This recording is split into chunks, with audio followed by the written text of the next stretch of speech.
Awan hitam bergemuruh. Badai besar di surga 33. Surga luar, Taijun berkata. 9 gajah langit besar.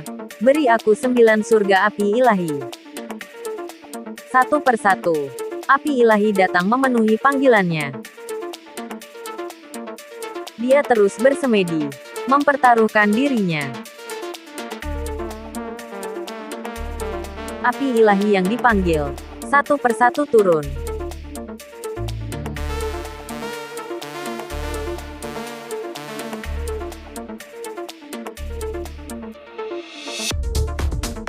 Taijun berkata, 2 tahap lagi selama 9 hari. Minuman api pertama.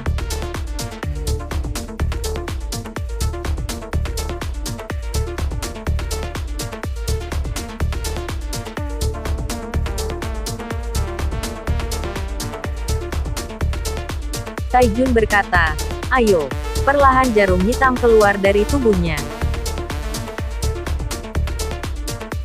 Dari atas langit, embun beku turun tajam, awan yang mengalir terbang, dan berubah menjadi Phoenix api.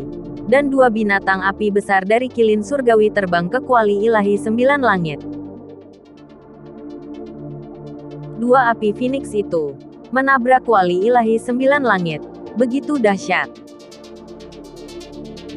Hingga Taijun pun merasakan panas yang begitu hebat.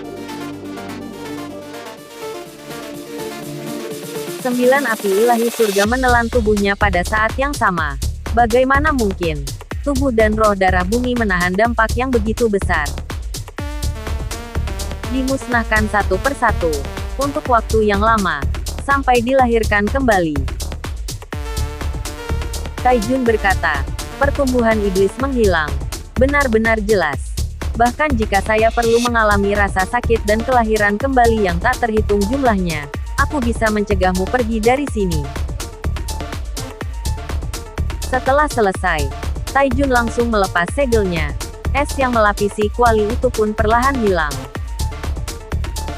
Kuali ilahi 9 surga dibuka lagi, yang berarti bahwa Taijun telah sepenuhnya menghilangkan roh darah bumi, atau roh darah bumi yang telah mengalahkan Taijun. Taijun berkata, 9 surga api ilahi telah melahirkanku 99 kali. Tidak ada lagi racun iblis dari darah bumi. Taijun berkata, yang paling penting adalah api ajaib telah memurnikanku, dan semua rencanaku berhasil. Sudah waktunya untuk keluar. Taijun berkata, saya tidak ragu untuk memasukkan Anda ke dalam tubuh saya, dan bertarung dengan nasib saya. Peninggalan Dao adalah inti dari Dao saya, dan peninggalan iblis adalah inti dari darah bumi.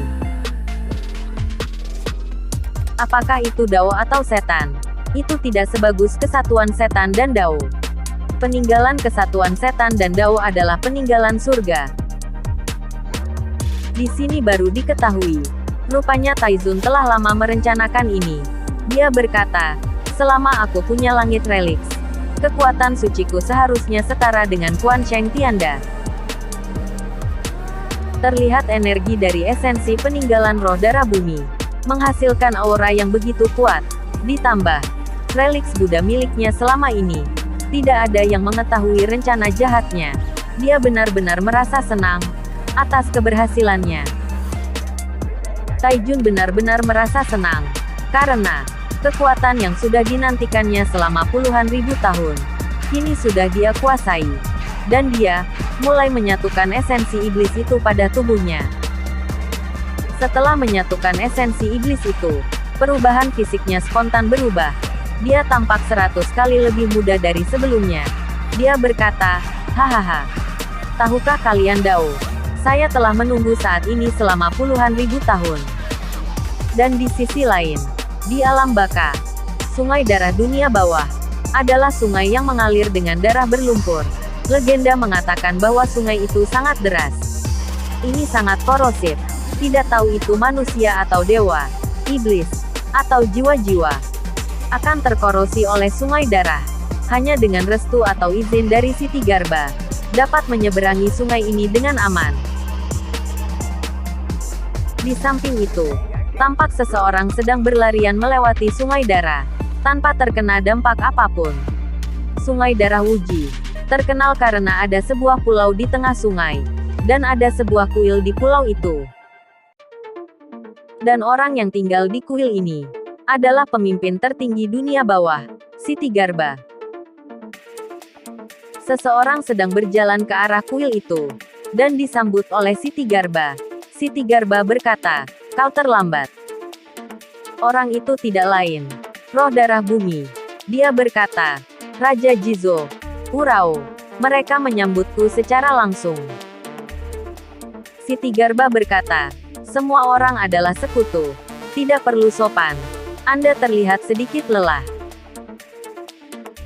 Roh Darah Bumi berkata, "Saya terjebak dalam tipuan, karena terlalu etis, dan kehilangan energi sejati." Siti Garba menjawab, "Taizun terlalu licik. Kita harus berhati-hati." Roh Darah Bumi berkata, "Dia memang hebat. Tapi kali ini dia melakukan satu kesalahan dalam pertempuran." Siti Garba menjawab, "Apa?" Roh Darah Bumi berkata, "Dia memukul seorang pembunuh karena kesalahannya." Di satu sisi, di kediaman Taijun, dia berkata, "Telapak tangan itu ada dalam rencanaku." Taijun berkata, "Guayin, meskipun Anda adalah dewa besar di surga, Anda juga dibuat oleh kami bertiga. Nasib Anda harus ditentukan oleh saya." Dan di sisi lain, Guayin sedang menghajar habis-habisan prajurit surga. Dia benar-benar tidak bisa mengendalikan diri. Setelahnya, tanpa sedikit pun ada kata ampun, dia juga menghajar Tang Zhangzhang dan juga muridnya, termasuk Sun Wukong. Dia berkata, "Kalian semua mati di tanganku." Setelah dia terbangun, itu semua hanyalah mimpi. Melihat ini Tathagata berkata, tanpa diduga, niat membunuh akan terganggu oleh mimpi buruk. Guayin berkata, "Saya memimpikan pertarungan di surga." Setelah itu, Master Tang Sanzang dan muridnya, Tathagata berkata, "Bertarung." Guayin menjawab, "Selain itu, termasuk memimpikan pertarungan denganmu, Tathagata. Hal yang paling menakutkan adalah, aku merasa itu bukan mimpi, tapi akan terjadi di masa depan."